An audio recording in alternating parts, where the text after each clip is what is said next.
আমাদের সমাজের অধিকাংশ মানুষ দেখবেন অনেক বেশি অসুখী, এবং তার অন্যতম একটা কারণ হচ্ছে তার নিজের যা আছে সেটা নিয়ে না ভেবে অন্যের কি আছে, কার ছেলে বুয়েটের চান্স পেল, কার মেয়ের ভালো বিয়ে হলো, কার হাজব্যান্ড লন্ডন থাকে, কার গাড়ি আছে, কার বাড়ি আছে, এগুলো নিয়েই আমরা সারাক্ষণ করে থাকি। তো আপনি সুখী হবেন কি করে?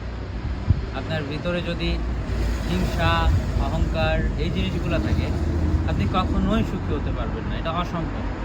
যেমন গোলাপের গাছ থেকে গোলাপ ফুল ফোটে এবং সেটা অনেক সুগন্ধ ছড়িয়ে দেয়, ঠিক প্রকারান্তরে একটা নর্দমার পাশে দিয়ে আপনি যদি যান, সেখান থেকে দুর্গন্ধই আপনি পাবেন, ভালো কিছু আশা করতে পারেন না। তো আপনার অন্তর যদি হিংসা, অহংকারে পরিপূর্ণ থাকে, আপনি কখনোই সে অন্তরে শান্তি পাবেন না। এটাই প্রকৃতির নির্মম বাস্তবতা।